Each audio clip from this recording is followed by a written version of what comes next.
My former sister-in-law's new husband would track to the last penny everything my nephew ate, drank, or played with. But my late brother paid for their house and they regularly take cash out of the trust. Now I held the reins to my late brother's money. My brother died before his firstborn child was born, and because of this, I've had an above-average involvement in my nephew's life. One thing I've always done is build him toys and furniture. It was a way of providing without the awkwardness of handing over cash. Also, between my late brother's cash and life insurance via work, a trust was set up for my nephew for £500,000. He wasn't actually married to my sister-in-law. Now via the lab at work, I've made him a lot of wooden or 3D printed toys, but also some simple handmade electronic toys. My sister-in-law was always grateful for these and my nephew loves his custom toys. Fast forward 3 years and my former sister-in-law has gotten married. I was attending my nephew's 3rd birthday and I turned up the night before to assemble his present. It was a small climbing swing set. I had watched better carpenters than me in the lab. The new husband was a little standoffish, but come the day of the party he was telling anyone who listened that I didn't pay or make the present. I had lackeys at work do it for free. This culminated in him calling all my presents an embarrassment, and given my fancy job I could afford to splash some cash. I confronted him and my former sister-in-law and she basically confirmed that whilst the presents were appreciated, she honestly expected more direct support from me after my brother's death. My mother stepped in and reminded her my brother paid for this house and they regularly take cash out of the trust. We walked out without hearing any worthwhile response, but I continued to see my nephew without incident. 6 to 7 months go by and I'm visiting only to be told my former sister-in-law was pregnant with twins, and she was wondering if I could make some duplicates of items I made for my nephew as they needed 2 sets. I scoffed and said she had balls asking me to make stuff after she was so ungrateful, and I owe her unborn children very little. She got upset and explained her prior statements about my handmade gifts, and said she felt they were the kind of little things someone did as a favor, not what a family provides. That's why she's asking me now as a friend to do her a favor and manufacture duplicates. I said no,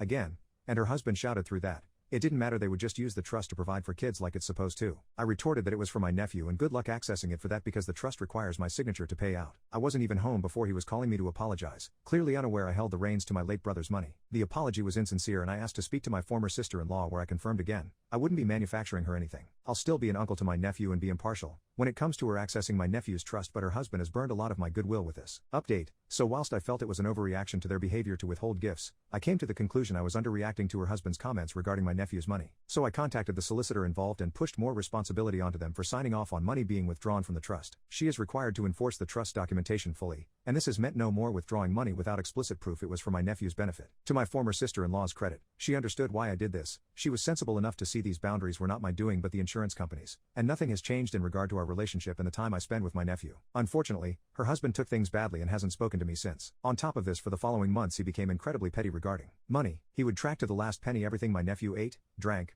or played with. He was doing things like putting restaurant orders through with my nephew's food on a separate receipt, or keeping track of prescription charges, just so he could be in a position to claim the maximum value from the trust. The stress of raising their twins seems to have stifled this. Despite all the tracking, I've not been asked to sign off on anything thus far, but those receipts could still be claimed for. It's unfortunate, but I can't protect this money from legitimate, if petty, claims. I also fully expected the house bought with my brother's money would go to the husband of my sister-in-law to die given their children together. She owns it outright with no strings attached. I've kept a close eye on how my nephew is being treated, and by all accounts, this hasn't trickled down to how my sister-in-law or her husband treats him at all. This seems to have been kept as a disagreement between adults regarding money, and my mother claims her husband appears to be continuing to treat my nephew like his own. Despite that, our faith in my nephew's money being the safety net it was always intended to be has been shaken, so my recently departed grandmother got the ball rolling on starting a second, much more ironclad, pool of money for my nephew. It's nothing overly elaborate, just money my late brother would have been entitled to skipping straight to my nephew. Ideally, this won't have to be relied upon, but between what my grandmother set aside and our mother's intended will, my nephew will have enough for a head start in life, regardless of what happens to his existing money. It isn't a perfect solution, but when it comes to inheritance and family money there rarely is.